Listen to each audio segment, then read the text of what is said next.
Good afternoon, everyone. Thanks for joining us for today's webinar. My name is Josie, and I am WESC's Marketing Coordinator. Just as people are rolling in here, can everyone hear me okay? Please just go ahead and comment in that chat box at the bottom of the screen and let me know. If you are having audio issues, there's a phone number listed on your email invite, and you can follow along with that. All right, it's looking pretty good. So today our topic is Content Calendars 101 and is presented by Tyler Babby, owner and creative director of T Squared Social. Our webinars are typically offered once a month, but during COVID-19, we have increased the frequency of these webinars to every Wednesday.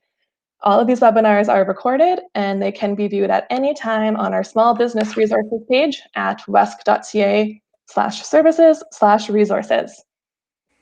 If you do have any questions as we go through the presentation, please just write them in the chat box below.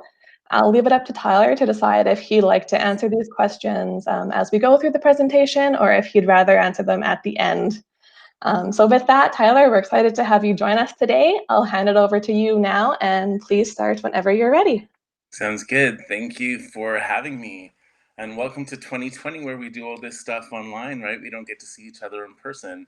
How's everyone doing? Just maybe give me a one word in the comment box on how you're feeling today. So I am with T Squared Social and our great, perfect Ducky. So I'm with T Squared Social. So we're a social media agency here in Saskatoon. We don't do anything outside of social media because we have our plate filled with all the social media stuff. So we work on everything from coaching to original content creation, copywriting, all the way up to full management. So that's what I do full time when I'm not hanging out with my dog and my friends. So today we're going to talk about content calendars.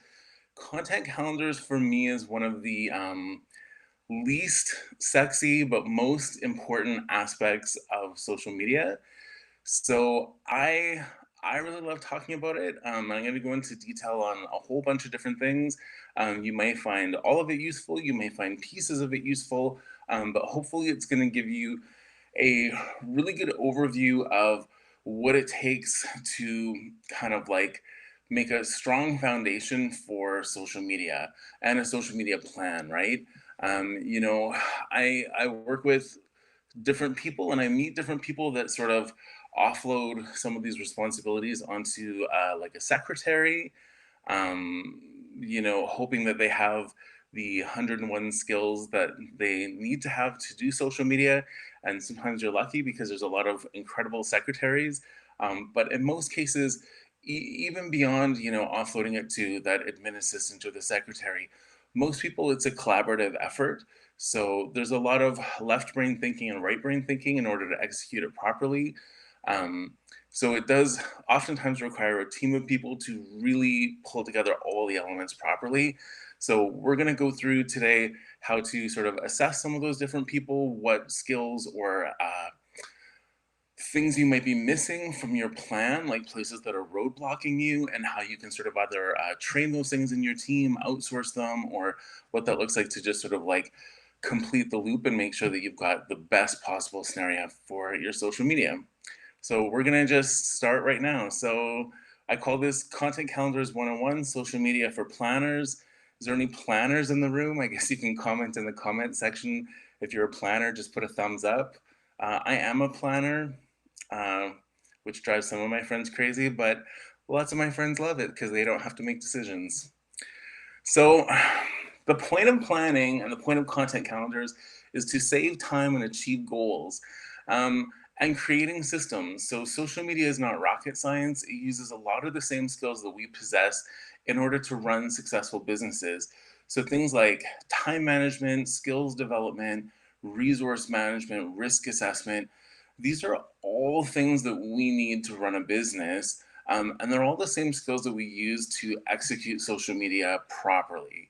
Oftentimes, it's interesting to me when I work with business owners because they don't think they have some of the skills, but no one can run a successful business or a profitable business without having all the skills you would need to organize and put together a social media plan. So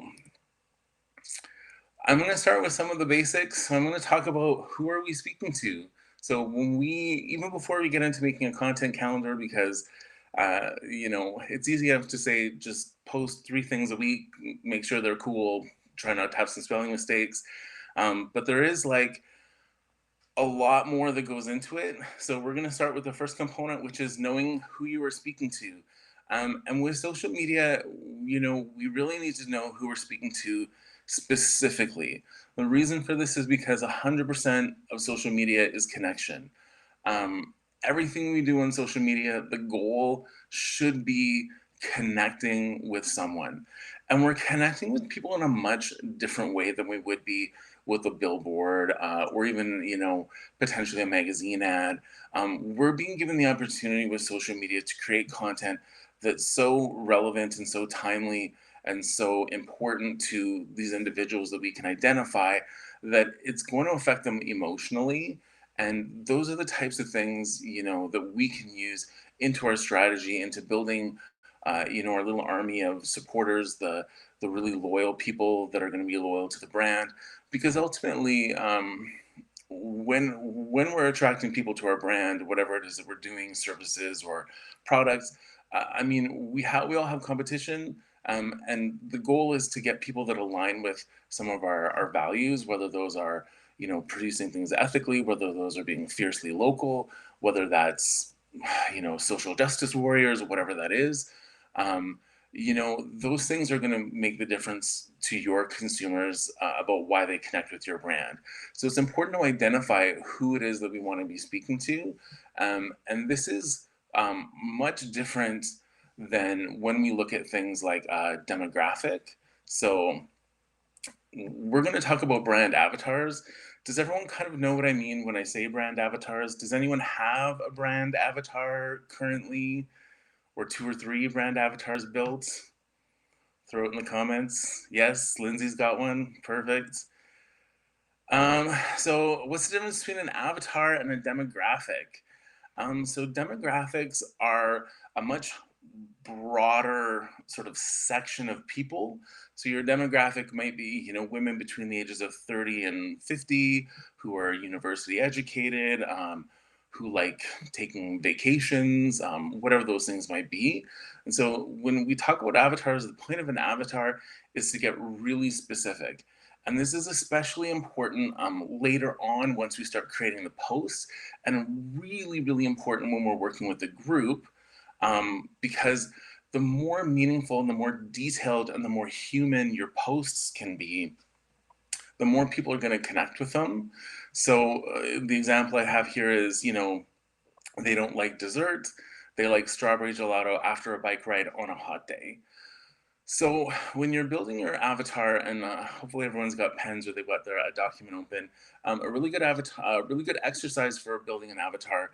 Spend like half an hour and in sentence format, so not bullet point, not point by point, like write out like a little paragraph, like almost like a story in a book, of your avatar, and detail just a bunch of things that they're into, right? They wake up early and they like having their coffee, and they do this because their kids get up at 7:30. Maybe your avatar doesn't have kids. And the point with avatars is to make them very specific. I know it can sometimes feel daunting that we're excluding people, but with a brand avatar, and you may have one or two depending on how broad your audience is. With a brand avatar, it's really important to understand who they are, because then you can, when you're creating those posts, create content that's very fleshed out, very detailed, very specific. And those are the types of things that are going to resonate with people. I know when I was working, with one of our real estate clients, and we film a lot of real estate stuff. Every house we go to is the best house, has the best layout, the best colors, the best trims, everything like that. So I mean, these are the types of things that you're just going to hear a lot, and they're true for the most part, but who are they the best for, right? And when we hear these generalizations about how great something is, or you're the number one this or the number one that, it's great. But I think of, we did a filming one time with one of our real estate clients, and the lady was selling single bungalow family homes for like an older demographic, right? And so we interviewed her about sort of her relationship with customers and selling and things like that.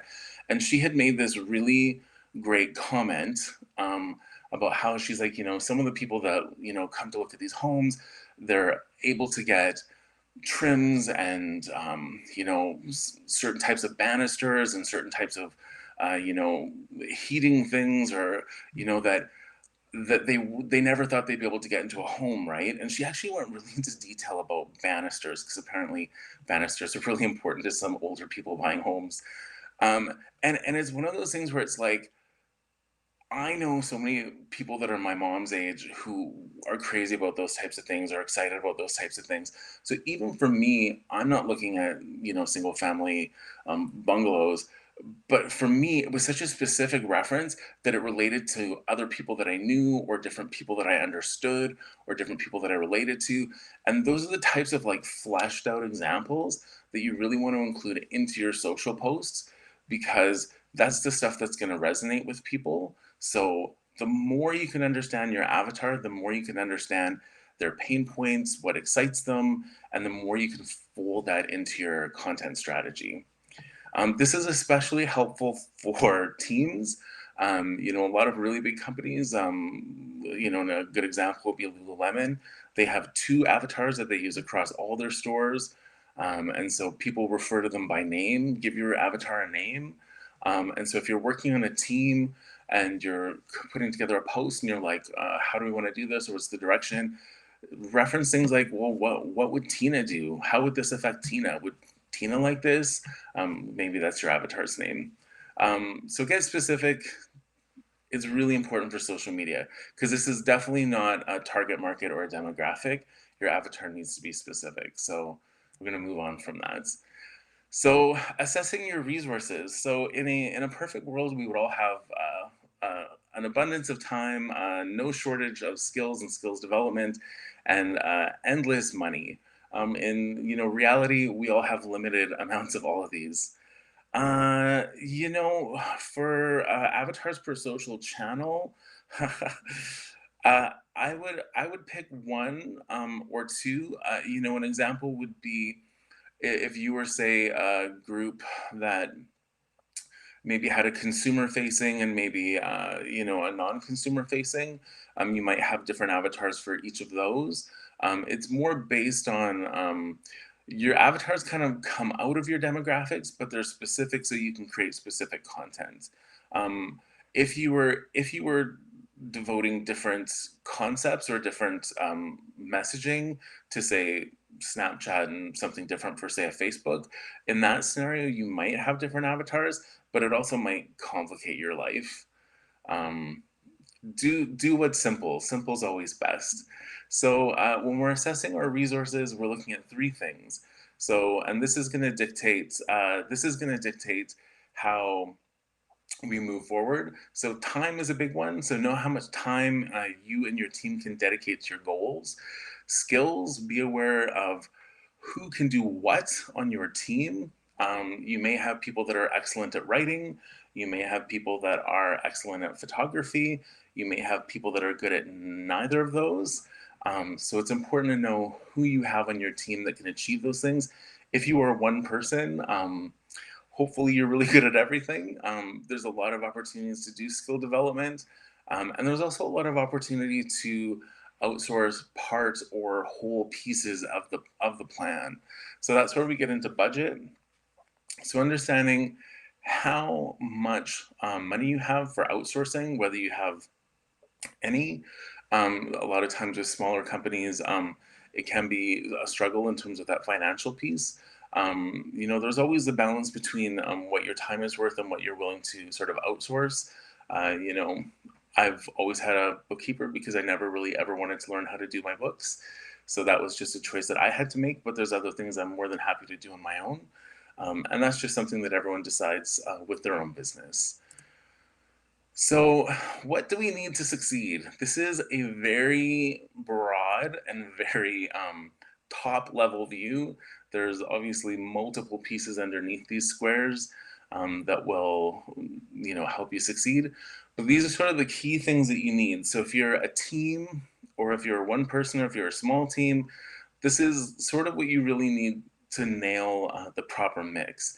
So strategy is really the key to everything. So without direction for you or your team to follow, you really are kind of you're really a bit aimless.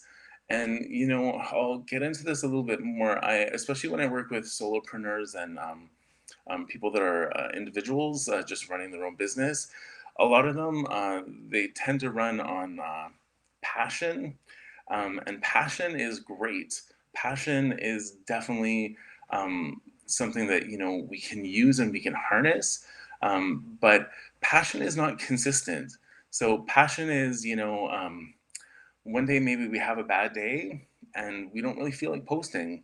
One day we have a great day and we post 100 things, and two of those things aren't really on brand or aren't really the right message. So I always kind of talk about passion as extra. But if your plan is based on passion, um, it's not a great recipe. So strategy is always where you want to keep your base, and then passion can fuel your strategy, but passion shouldn't be the strategy. So being strategic is something really important. So the second sort of element that we need is someone who can write. So a big part of the process is being able to write posts and blogs and website content. All of these things, if you're streamlining your process, should be integrated. So whatever you're doing in a blog should be somewhere on your website, should be somewhere into maybe an email blast, and should be somewhere into a social post. Um, there's no real need to create everything independently. You can augment things. Maybe in a blog you've got a much longer version of the idea. On a social post you've got an abbreviated version with a link back to the blog. Maybe in an email you've got the same type of thing. But when you're putting together your content calendar, all of these things should work symbiotically. So your blogs, email blasts, posts, live videos, whatever you're strategizing, should all be centered around your strategy and should all be built around that. And that'll save you a lot of time. So visuals, every post has a visual element. Some things, like Twitter and stuff is more text-based, but most social posts have some kind of visual element. So that means strong photos, strong videos, graphics. You could be using stock photos, you could be using original photos, you could be using graphic-based stuff. But there is a visual component to most social posts. So you do need somebody who has that eye to do it. And oftentimes people that are good writers are not good with visuals, and vice versa. And our last one is detail. So detail likely is someone who's a little bit off from the other three, but you do need someone who's detail orientated. So someone that can be really vigilant with spelling, really vigilant with grammar, and really vigilant with timing and implementation. So it's important that once the plan is pulled together, that it's executed properly. And oftentimes, people that are more on the creative side of things are not going to be as conscientious of some of the details. Sometimes you do have that all in one person, but it's important that you have all of these elements because it's going to give you the best shot at success. Have I lost everyone? Okay, so frequency. Frequency is how often you're going to post. So, how often you're going to post, or where you're going to post, and the quality of your post is determined by your resources. So, one of the first things we did was establish what our resources were, who we have to do stuff, what their skills are, and how much money we have to spend on things we don't have or have the skills for. So, depending on how much you have in all those different categories is going to depend on how much you can post. If you're, a team and you're all rock stars and everyone's just killing it with photos and people can pump out a blog in a half hour and all this stuff, you know what? It may be achievable to be posting once a day, every 2 days. If you're just in the beginning and you're developing some skills, aim for something really achievable. Aim for something that seems, almost too easy. because after 3 and 4 weeks, it's going to feel more like work and people will be less excited. And that's where the consistency always sort of comes into question because once people's sort of adrenaline and excitement levels are gone, then it becomes a little bit more like a chore and then it's tougher to maintain. So, whatever you can do to keep it easy is always best. So, consistency and relevance are more critical than volume of content. So, making sure that it's quality content that's posted consistently is a much better scenario than having 1 week where everyone gets excited and posts 100 things that may or may not be on brand, and then the next week everyone's feeling kind of fatigued and doesn't really feel like it. Those types of things are not great for the algorithm, but just not great for your customers, right? You think of, a TV show that comes on every week, you kind of are expecting to see that episode. So try to think of your social media like that. You just need to start training them to, like, every Tuesday morning, every Wednesday afternoon, whatever the post times are, that you're training people to expect that information, and then it just becomes part of their ritual in their day, right? So, content buckets or content pillars. Is anyone familiar with, or does anyone have any content buckets or pillars defined or written out, or is this part of anyone's plan yet? Maybe yes, maybe no. So, content buckets. Hey, Candace has some. Perfect. So content buckets are what we call like our big ideas. So once you've determined a cycle of how many posts per platform, you can start to define your content buckets. And these buckets are meant to be filled with inspiration when it happens and then accessed when it's time to put together the plan. So these buckets are especially helpful when you're collaborating and when you're working on strategy and building your calendar. So content buckets should be relatively broad, um, but you don't need usually more than three or four, depending. Checklist, photos, articles, great.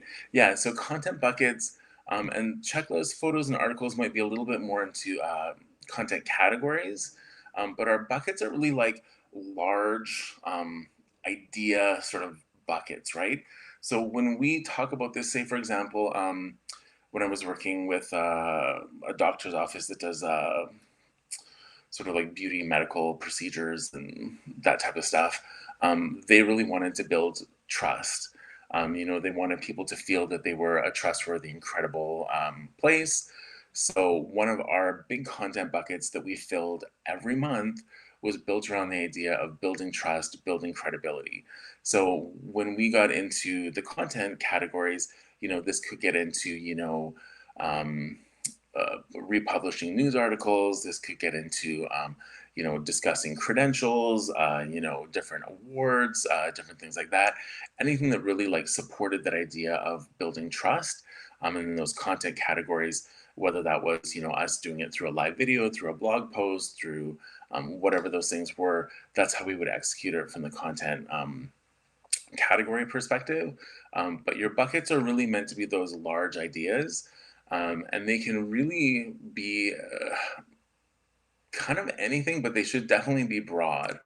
Um, so these buckets are the core of what your brand is about.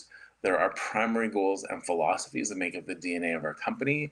They will 100% change over time, but they should always be the fundamentals of what your brand is about, right? So if you're, a brand that's very involved in your community, you might have a community bucket. If you're a brand that um, does something that's hard to explain, you might have a bucket that's just dedicated to education. And so what you want to do with your buckets, because inspiration and great ideas don't always happen when you sit down at 9 o'clock and pour yourself a coffee and stare at your computer screen and decide that's the moment that you're going to be brilliant. Oftentimes they happen. I feel like for me, a lot of times on holidays. Usually, anytime I think your brain relaxes a little bit, ideas flow a little bit easier. So it's important that you're filling your buckets before you make your calendar, because if you sit down with an open calendar and expect yourself to be brilliant, just in the moment. You may be super lucky, and it might be that perfect Monday where you had the greatest sleep and the perfect cup of coffee that morning. But for most of us, it's not going to be the most productive time for idea generation. When I do this, I use something like Trello. I know some of the teams I coach, they use Trello. So you can just sort of make your banner tops, your content buckets, and then just put in all your little tags with ideas. Maybe you want a blog post about this, or we want to do a live video about this, or we want to do some social posts, or we want to do a little photo campaign, and then throw it into your content buckets. And you know what? You might throw it into your content bucket and you might not use it for a month or two. But if it's in there, then when you need to go down and physically create your posts, you're not coming in with like a blank canvas. You're not coming in totally from scratch. You have lists of things that you can draw off of and expand on. So content categories are kind of what's underneath and what goes into your content buckets. So say, for example, if your one of your content buckets is education, you might decide, you know what, every time we do meetings with clients, we're going to do a quick 5-minute debrief after, and we're going to write down 2 questions that we had in that conversation that were 100 level, and we're going to turn those into a blog post and some social posts, right? So this is something you could say as a frequently asked question, throw into an education bucket. User-generated content. Does everyone know what I mean by user-generated content? Thumbs up if you do, stay quiet if you don't. So user-generated content is pretty much anything that we can grab from our people. So this is your customers, your anyone who's engaged with your brand. Um, uh, User-generated content is not easy. Lots of times people think, well, if I don't have to make it, it's much easier. Um, Collecting, extracting, encouraging, inspiring people to make user-generated content is typically more work than making it yourself. The beauty of it, though, is that you are getting content from people that are supportive of the brand, and hopefully, if you're doing it properly, you'll get them tapped in with you, so they will be, they will be doing things for you in terms of helping to market you, sort of on that user-generated side. And it also helps to reward and highlight some of your people. Blogs, I'm going to touch on blogs really quickly. I'm not going to get super deep into it. If you are going through the work to do a blog, I would highly recommend that you use that blog as many places as you can. So throw your blog into your email campaign, break out maybe 2 or 3 core ideas from your blog and turn those into social posts that you can put into your content calendar with links and directions back to your website to read the complete blog. This could be something you build a photo campaign around, but blogs are super helpful to anchor things.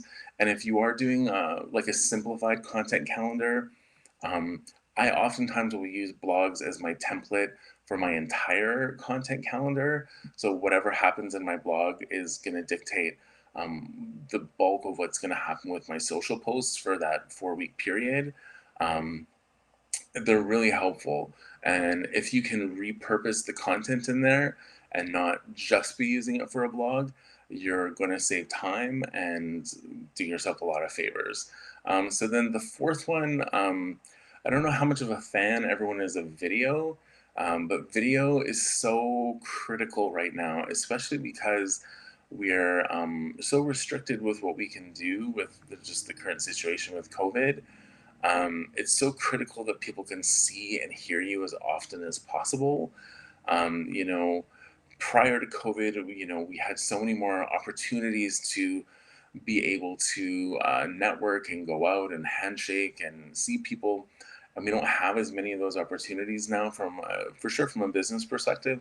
Hopefully, within your close social circles and family and friends, but um, video is really important. So if you can push yourself, if you can include video into your content calendar, whether that's live video, whether that's some pre-recorded video, anything you can do to make that commitment to allowing people to see you, see your team, see the space, is going to go super far for you right now. Um, so I wanted to stop for some words of inspiration because I think we've been talking lots about strategy and content buckets and all these things, and so I just wanted to ground everyone for a second with a Brene Brown quote, and just say, "Connection is why we're here, and it's what gives purpose and meaning to our lives." So in all the hurricane of ideas that I'm throwing at you, the distilled message is always, how can we create something that serves our goals but also connects our people, right? Um, we have this temptation with social media to always want to be posting things. These are our new hours, this is our new special, this is our new thing, here's a new team member, here's this, that, all this information, right? But the question that I always have is, how is this information kind of enriching the lives of our customers and our clients, right? How is it connecting with them? Why do they care about this information, right? And even updating things like your store hours. That's something that you can bake it into posts where there's a deeper sort of sentiment to it that may also include information about new store hours, and so forth, right? So I really, through all of this, want everyone to be mindful that the goal is always to create something that really does connect with our people, because that's where the real value is going to be, and that's the real advantage that social media has over a lot of other forms of marketing. So, designing your calendar timeline. Now we're getting right back to the meat and potatoes. So, your calendar timeline is based on three different things. So, it's based on your customer, your business, and holidays. So, your customer, so we're looking at a 12-month calendar here. So, this is like our whole year. What's important? Where do we need to plot things? What does that look like? So, customer means what's important to our customers, right? So, in a year, what are some of the key milestones that are really important to our customer, right? So, say for example, you deal with people that are predominantly parents. September is going to be really important to that customer because they're going through changes, the kids are going back to school in theory. Um, so that's important to your customer.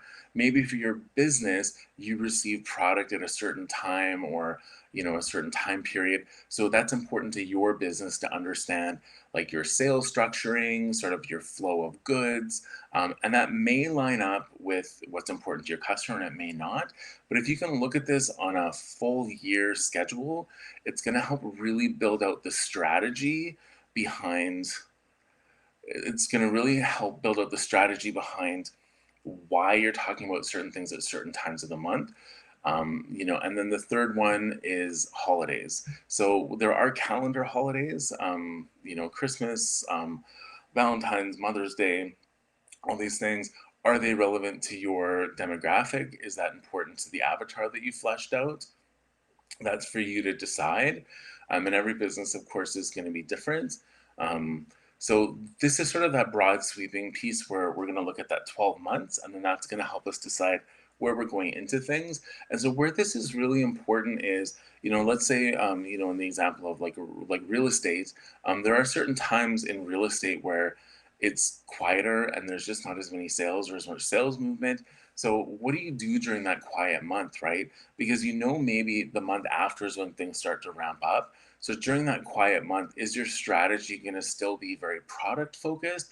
Or is that a month where you strategize that this is the month where I'm going to start building my professionalism, I'm going to start building my credentials, I'm going to start building all the reasons, that whole backstory, so that when next month, when I start going product heavy, the people now trust me, they believe me, they think I'm cool, they saw I did a funny video, or maybe your brand isn't funny, maybe you did a really educational video that really lit up some people. So take the time to really look at the flow of that year and find out the times where you can sort of build different things that lead into different things. So whether that's building that trust, moves into like a high sales period, um, and it's going to give you a lot of clarity into the types of posts you want to be doing, as opposed to just well, I'll post another listing and I'll post another listing and I'll post one of these and I'll post one of these. And that just becomes a bit repetitive and doesn't really serve your goals from a strategic standpoint. So we cannot predict the future. My mom thinks she can, but we can plan for it. So your content calendar should be about a 2 to 4 week cycle. Some people can go up to 6 to 8. If you are going 6 to 8, you need to be super mindful that your content is evergreen, meaning that it has no time specific like specificness to it. Because if you're doing things 4 weeks, sorry, sort of 6 to 8 weeks out, things will definitely change by then. So just make sure to review it as well. And then also, you do need to have your big picture plan. So this is sort of like when we had that, when we were talking about timelines there, that's your 6 to 12 months, right? So this is understanding that, during this month, our facility is shut down. So we're, going to be doing this and this before and after, and we need to be doing, the relaunch or whatever we're doing, right? And you may not be making the post just yet, but in that 6 to 12 months, like this is the path that you're on, right? So then that 2 to 4 ish week window, that's where you're physically building your content schedule. I'm gonna have to burn through some of these slides because I talk too much. So I want to talk a little bit about content, quality content versus a whole lot of content. So 80% of your visuals should be original. If you're using a tool like Canva, just be mindful, if you're using a lot of the templates, to do your best to change some of the colors, move things around a bit, switch up some of the images, just so you're not looking like every other person using Canva. Um, and if you are a local business and if one of your core values is being local, try not to rely on stock photos. They can be more cost effective and somewhat simpler to use.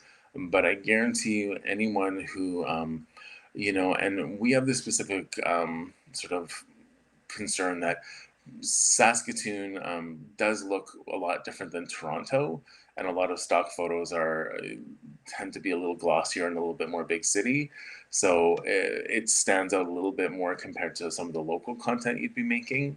But if one of your core values is being local, it's really important to incorporate at least a component of original content, whether you're recycling some of it or reusing it or hiring somebody to do some of your photos and videos, or um, you know, someone on staff can do it really well with their phone. And it doesn't need to be perfect. It just needs to be relevant, and it needs to have some level of something that people can connect to. So content libraries are something similar to your content buckets, where this is something you just want to be filling all the time.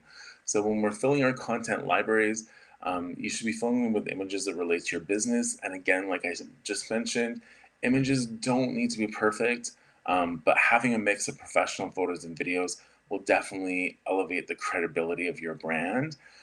It's a fine line with social media because if you create something that looks like a car advertisement, most people, especially younger demographics for sure, their eyes are going to be trained to skip it because it's going to look too much like an advertisement. But in the same time, some phone photography gets a little bit maybe not as elevated as you would want for your brand, and every brand is totally different. I've worked with lots of not-for-profits where they don't want their visuals to look overly produced because they don't want donors to think that they're spending too much money on different things. And then, of course, other brands, they're built more on maybe like luxury products or luxury services. So for them, I mean, to show cell phone photography of some of those things just wouldn't do their product justice. It's totally different for everybody, but having some level of professional photos and videos is going to definitely bring credibility and some elevation to your brand. And those are things that you can do with batch shooting. Exactly. Yeah. Yeah, this is stuff you can do with batch shooting. So if you choose to hire somebody and you have your strategy laid out, go in and say, well, we need photos of this, and this, get it all done in an afternoon, and then do that quarterly or every, 6 months, and then just kind of keep building your library. And then those are things that you can draw on. And essentially, the goal is to build your own stock photography that's relevant to your business and your location and the city and all that type of stuff. So live event checklists, prepare yourself. So live events on social media should have a checklist. So base all your live event stuff around images and videos. Also, when you are running a live event, and I know we do less of them now, but there are still some. Um, Always try to delegate someone or give people the task, um, because two things happen. I see two things happening at events. People always have a great photo of the food when they come in, like the event's about to happen. Look at all the great food, and then the event happens, and everyone gets so busy that they forget to take pictures. So um, try to have somebody delegated to that so that they're not taking tickets, running the door, and doing social media. Or if they are, send someone in to give them a half-hour break so they can go and take photos. But just plan for it, because sort of how the event's going to go. Like when the speakers are going to be on, all the key points. So plan those moments, or hire someone to come in and capture those moments for you. Because hoping that it happens in the moment is um, almost 100% guarantee that it won't happen. So creating the proper workflow. So once we sort of have all our elements in place, it's a pretty simple, straightforward process. This is something that you'd be doing in a lot of other processes in your workflow.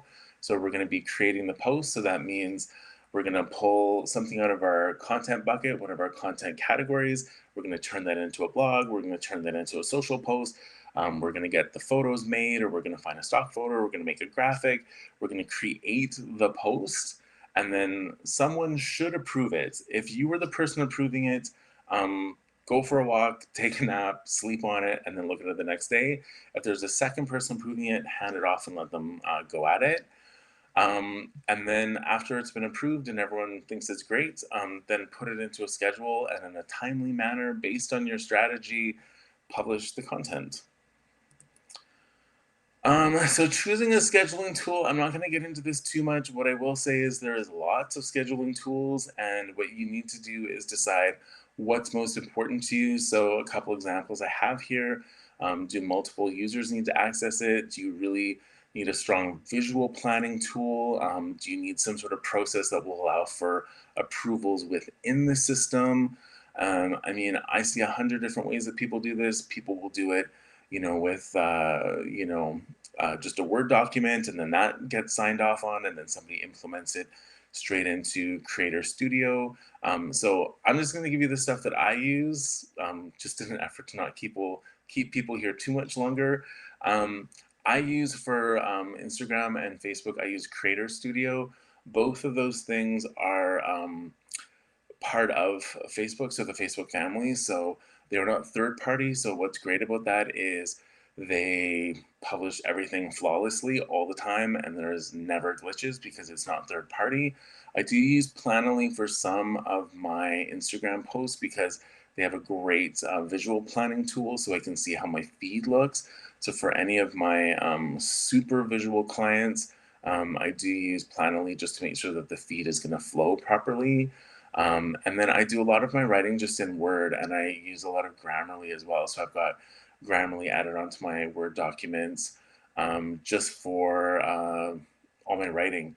I find it really helpful, and I know one of my friends gave me this tip a long time ago, to do my writing separate from the visuals.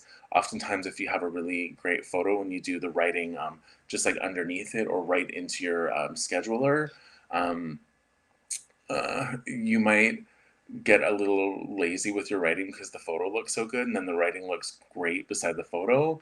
So I think it's always good to just do the writing separate so that the writing is great on its own, and then add it to the photo. Just a tip. So engagement. So now that we've done all the hard work, the best case scenario is that people actually connect with your content and engage with it and love what you're saying. So I always tell people, don't turn on the phone and then forget to answer it. Have a plan for who's going to answer it. Answer things in as timely a manner as you're able to with the resources you have. On Facebook, they have the little sort of note that says, typically responds within an hour, typically responds within, 2 hours or whatever. And my one client said, well, how do I get it to say that we respond within minutes? And the answer is you would need to consistently respond to messages within minutes. So yeah, so that's just gauged on how you typically respond to things. If that's important to your customers that they have a quick response, maybe you're in a highly customer service driven sort of area, then that's something you need to assess. I think for most people, a lot of the businesses I work with, if you're responding to things during business hours, people aren't expecting a half-hour response at 4 a.m. on a Sunday morning. Most people aren't. I can't say that for every business. Um, and then things change, and so should your calendar. So 20% of the things that you plan, you should anticipate that you can't see them coming. So stay flexible. It's really important that you review your content calendars, because when you throw together your content calendars, put on an out of office. Yeah, I've had some mixed reviews with some of the autoresponders on some of the social media platforms. Some of them sometimes will pop up inopportunely or more often than they need to. So it depends on what you're doing, but the autoresponders can be really helpful for sure. Um, Make sure to review your content calendars. So, things change. I certainly know I took down roughly 100 posts the week that we went into a state of emergency with COVID, because suddenly all those posts made literally no sense as many businesses closed or got put on pause. So just make sure to review things as you're putting things out. It's We can be pretty sure that things are going to happen the way we anticipate them, but there's always a small percentage of a chance that things don't come together the way that we put them together, right? So some things are out of our control, and if you've created a post about how amazing an event was and you've scheduled it for the day after because you anticipated that you and the team would be too tired to post something real time, and then the event was canceled due to weather, just make sure that you take down that post or augment it correctly to reflect what actually happened, whether the event was postponed, canceled, whatnot. So once you've nailed all that, basically you just complete it, repeat it, and do it all over again. If you've identified your avatars properly, established your content buckets correctly, and designed a solid execution plan, you should be ready to rock. Um, just keep in mind, and this is just the nature of the beast, the automatic replies do not affect your response time. You're correct. You actually physically have to respond. Um, so yeah, make sure you're always optimizing and adjusting. The nature of the beast, like I was saying, is that it the second you kind of perfect your formula, it's not going to last too long before essentially you start seeing some diminishing returns, and then you're going to have to rejig your plan a little bit to keep sort of the momentum going. So the thought that I'm going to leave you with before we do a handful of questions here, your content strategy is like the cake. Your passion for what you do is like the icing, and great social media does not run on passion alone. Without the base, you're really just serving a giant plate of icing and sprinkles, and that's pretty sweet. So, yeah, always like I always, I get that it's like not the sexiest topic, but I really feel so strongly that strategy and creating that base gives you so much more freedom to be creative and so much more freedom to add that passion when you're feeling that passion, and to channel the passion that you have as an entrepreneur into the right sort of like resources in the right directions. Because when it's just all icing and sprinkles, um, there's a lot of things that can go wrong. And I think, the handful of things that can go right when you don't have a strategy can be multiplied tenfold when you fold them into a proper strategy. So use that passion as some fire and some magic juice to make your strategy that much more exciting and impressive. Yeah, that's my whole story. So there's some contact info for me and my company. And we've got 10 minutes left before everyone's got to get back to it. Does anyone have any questions? Right. Yeah, if anyone has any questions, I'm more than happy to answer some. I know I went over a lot of stuff. Ooh, I got a couple people typing. How do you get inspiration when you feel stuck? Inspiration comes from a lot of different ways. Um, I always think the looser your brain can be, the better. So it's like if if you're trying to squeeze an idea out of you, it's usually the wrong approach. It's kind of like if anyone's old enough to remember those 3D art pieces that they used to have, where you would look at them and it would just be dots, and then at one point you would see this like kind of cool 3D image in it. um, it's kind of like that. You sort of have to relax and not quite focus as intensely. And once you can just sort of be a bit more relaxed, then you can usually generate some ideas. I always find like the third day of holidays is like I'm like an idea machine.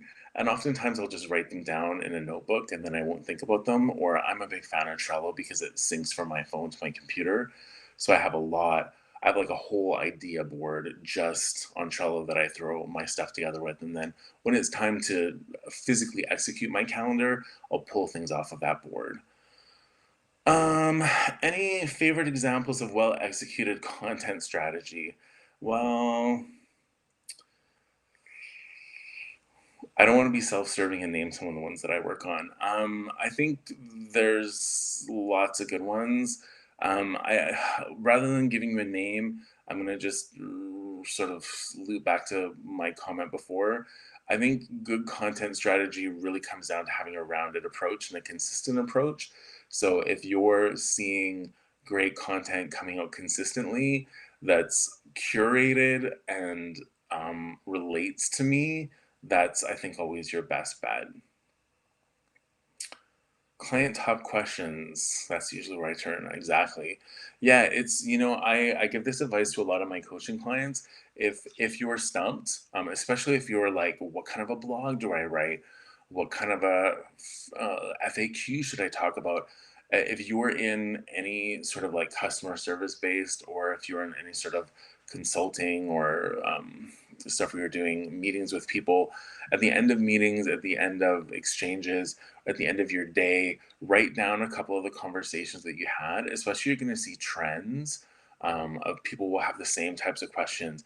It's really important, especially even if you get somebody new to your organization, they're going to see things differently than you. When we get so into our businesses, we're always operating on like a 4 to 500 level conversation because we're the experts, right? And it's 24 hours. It's our passion. It's what we do. It's potentially our business as an entrepreneur. Um, but the biggest area for growth is always going to be with new clients, and new clients don't respond to 4 and 500 level conversations.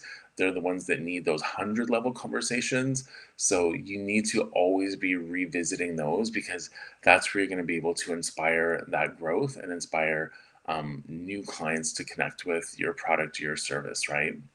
And do it in different ways, right? Like, it's not always just about like, did you know, dot, dot, dot. You know, try live video, try doing it in an interview, try doing it. If you're really skilled, try doing a meme. I was talking about memes the other day, and like, there's a real art to memes. So I don't do a lot of memes, but if you have a meme master on your team, go for it. Any courses you can recommend on setting up a content calendar? Well, I'm partnered with Social School out of Calgary, and I know they have a lot of different things going on. Like if you just wanted like an online course, I do like one-on-one coaching. So I definitely have a handful of clients that we're physically building their content calendars and their strategic plan and their content buckets. So that's something that I do one-on-one. It certainly is a little bit more cost prohibitive than doing like an online course. But I know Kelly with the Social School out of Calgary, she has a lot of sort of prepackaged courses that you can just purchase access to and then sort of like learn at your own speed. What tools do I use to manage my library? Um, so for implementation or for Jennifer, for implementation or for like my photos and videos? Well, why don't I just do a little of both? For photos and videos and stuff, I use all the Adobe products. So I use all my Adobe Spark, Lightroom for all my photos and editing. Um, in terms of implementation, um, yeah, I use Trello for idea organization. I find it super helpful when I'm collaborating with people because people can add different things on there. You can move things around. It's also visual, and I'm a visual person, so I can change my colors and I can put a little background that inspires me or gets the team going. So I find Trello really helpful for organizing ideas. Photos and videos, again, I use primarily everything Adobe.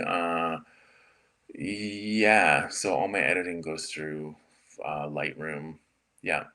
And then, yeah, in terms of like implementation tools, there's so many. Like Hootsuite is a Canadian company. They're really great.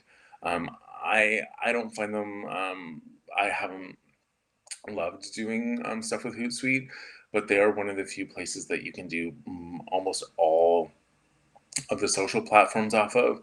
So if it's important to you to have everything centralized on one platform, that's a great thing to use. I'm a huge fan of Creator Studio. So those, if you have a business account, you should be able to get Creator Studio for Instagram and Facebook. It's super seamless. It's a little bit blunt on some things. Like there's some functions I wish they had, but it does do some things that are really incredible. If anyone uses Instagram, it's the only place I've found where you can add a cover photo to a video on Instagram, which is super helpful because oftentimes you have this like beautiful Instagram feed and then you go to post a video and you have to kind of, scroll through and find the best screenshot. And oftentimes those screenshots are a little fuzzier. The quality is not as great as like an actual photo, which then kind of messes up your feed a little bit.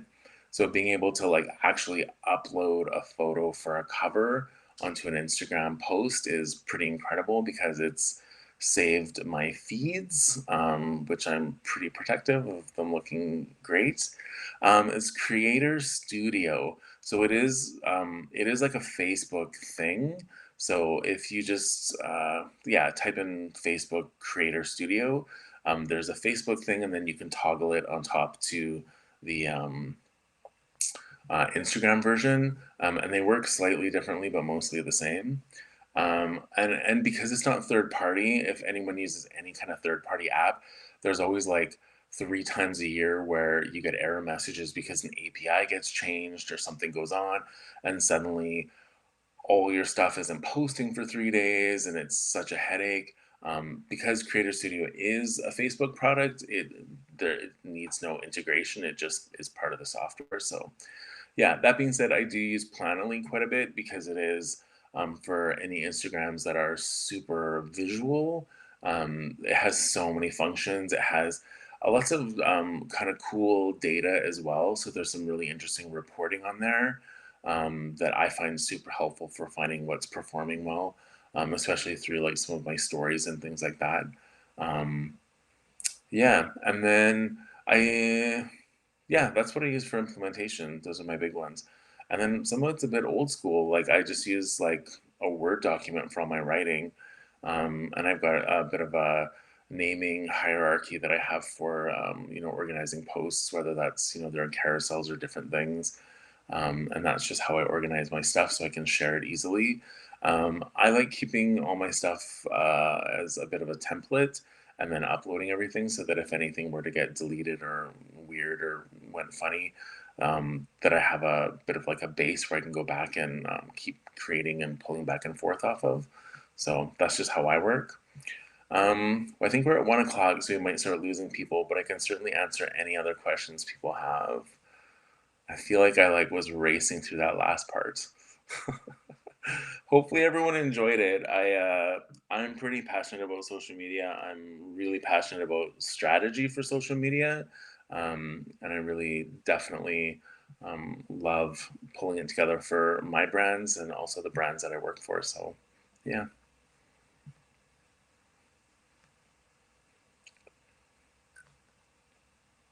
Oh, we got 4 people typing. Thank you. You're welcome. You're welcome. I hope everyone has a great day, and yeah, I hope you have lots of luck creating some awesome content calendars. Awesome. I wish I could see everyone's faces. That's okay. You guys can see my face. Have an awesome day, everyone. I really appreciate everyone coming and listening. Awesome. Well, thanks so much, Tara, for teaching us how to be better social media planners. And thanks to everyone else who was able to join us today. I hope that you found it effective and awesome. Tyler, you're such an interactive presenter. So I'm sure this was well appreciated by all of our attendees. Awesome. As a reminder for everyone else, you will be able to view this webinar on demand on our website by the end of the day. So check back there if you're wanting to recap a little bit. And our next webinar, of course, is next Wednesday and is on key legal issues for entrepreneurs to consider during COVID-19. So if you haven't already registered, you can do so at wesk.ca/events. All right, and with that, I will let everybody go. So bye, everybody, and have a great afternoon. Thank you.